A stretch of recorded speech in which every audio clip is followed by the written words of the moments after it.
Josh, so we've heard some of these texts, especially like the Ribu Gita, Ashtavakra Gita, etc.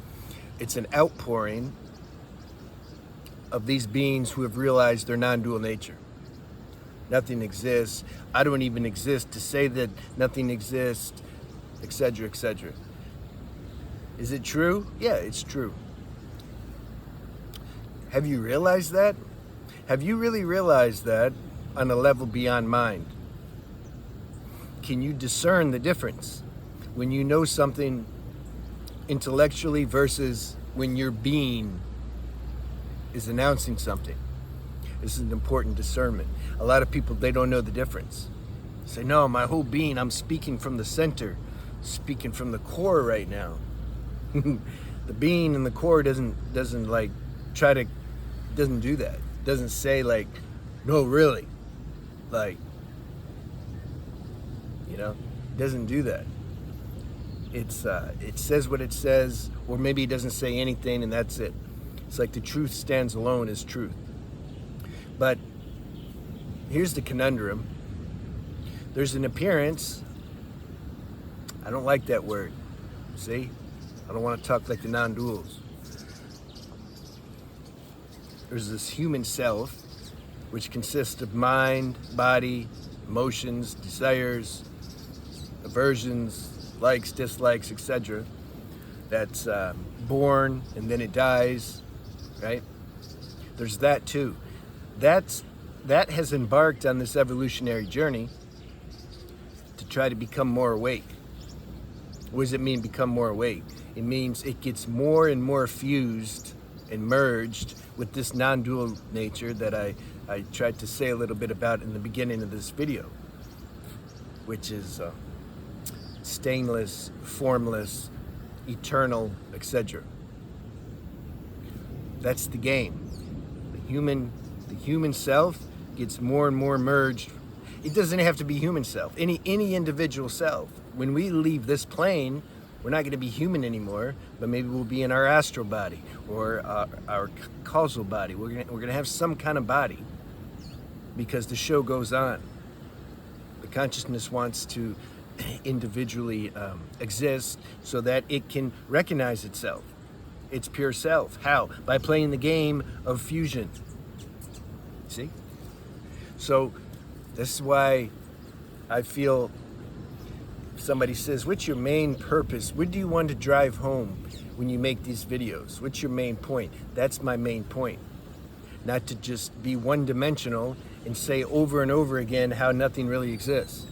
Because I've found that doesn't help people. It actually makes them more delusional.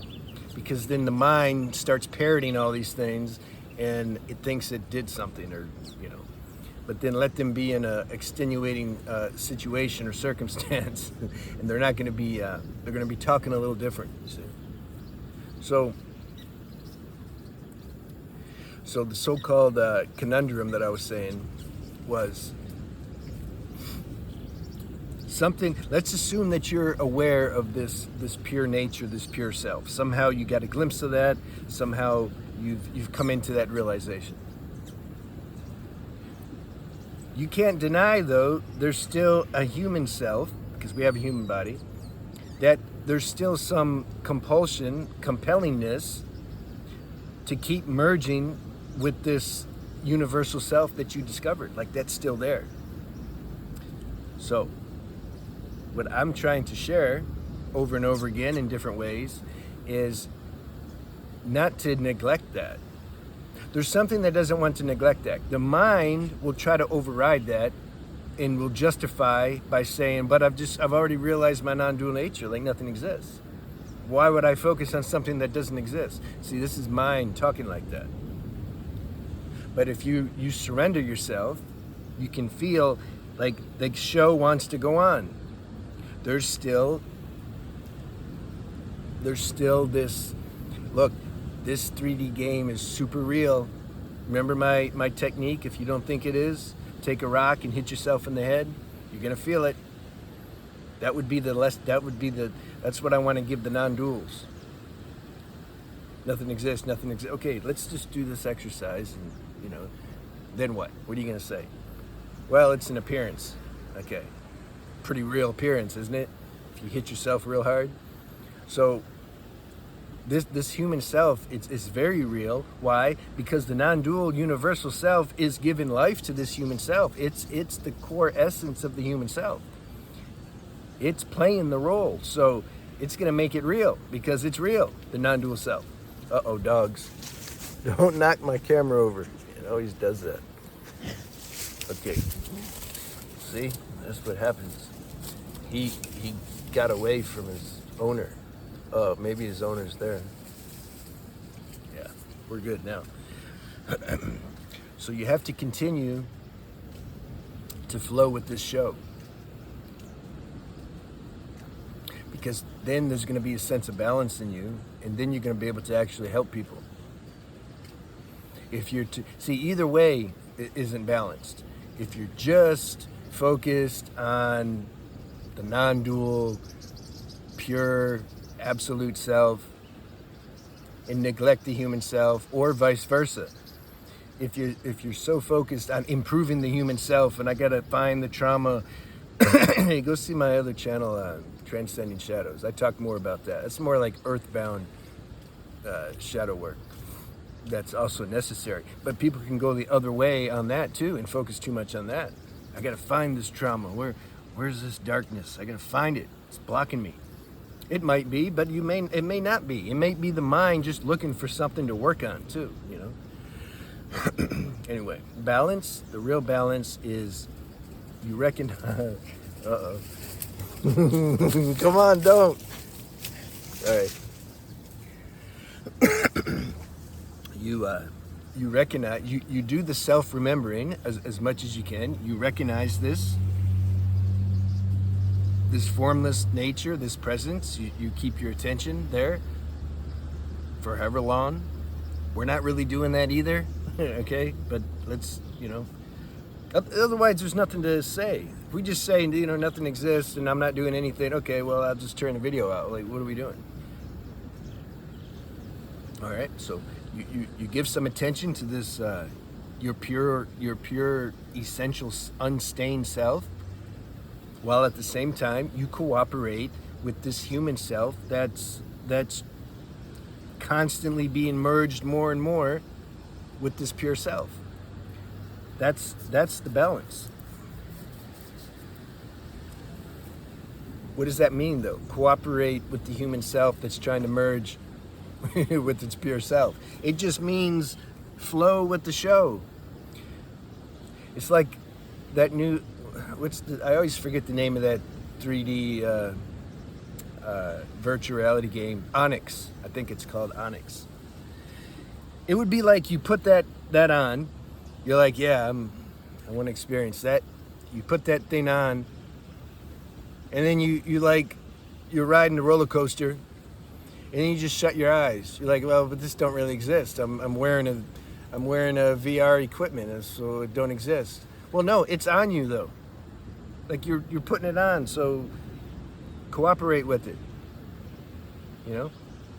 It's like that. It's like the consciousness has plugged into this 3D matrix, and then the mind, because it hears some non-dual talk, it tries to override that and say, well, I don't have to do anything, nothing exists. So I'm saying cooperate with that and listen to what intuition is telling you. It might guide you and tell you to modify your life in a certain way to allow this fusion to happen more effectively via changing your diet, the company you're keeping, how your expression in life is taking. Maybe you were a business person making a bunch of money, but now intuition's saying, you know what, why don't you do some art or do some service or something? Why don't you change, because somehow that's going to help this fusion process. Aligning our life according to our inner sanction makes this fusion more we're cooperating with it. Don't just get drunk and smoke and get laid and say, well, but it's like, who cares? I'm awake. I can do anything, you see? Because, I mean, if you got to do that, do that. You can't help it anyway, right? Like, we're not really doing anything here, but we are. We are too.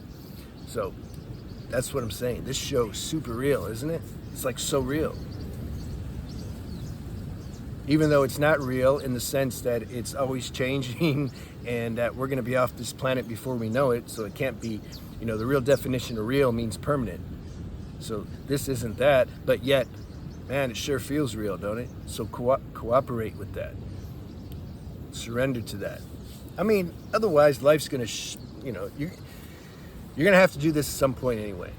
You know, life is going to, the deeper wisdom and the consciousness is going to prescribe that lesson somehow. You're going to have some very trying situation in your life that it's going to seem like it's a hell, but really it was to awaken us on a deeper level so that we're not so one-dimensional and dogmatic with our what we think is our realization. You know, we can always awake more and more and more, always. Some people think, well, what about Ramana Maharshi, or what about these greats? They're like totally just conscious 24/7. No, it's not like that. That's why they say, what do they say in Nirvikalpa Samadhi? You can't. There's different opinions about that. Whether you can last for 14 days or 20 days or whatever. I don't care. The point is, what they're saying is, if you're in a total sattvic, 100% equilibrium state, there's no friction on any level, you're not going to exist. You're going to leave or dematerialize or something. So give up this idea about awakening too. Just that's a big trap. It's a big trap for the mind. People merchandise that, write books and make videos. I'm awake, and then they appeal to the other people's ego. Like, yeah, I also want to be awake. Can I be awake too? Yeah, you can be awake too. Here, look, just take this class. It's cheap. It's $500. I mean, ain't that worth it? Then you're gonna be awake. Yeah, that is a good deal. All right, I'm gonna take it. You see, it's just life. This stuff isn't so cheap that you can do that. I was talking to a brother. He was talking to one of the non-dual people. He did a consultation with this guy before, and he just kept telling the non-dual person, kept telling the guy, like, just stop thinking. Just stop thinking. Yeah, but stop thinking. Oh, wow, thank you. Here's $100. I appreciate that. Doesn't work. That's a nice technique. Like, if you, in the moment, yeah, if you can do that, just, oh yeah, I'm thinking. Okay, stop thinking.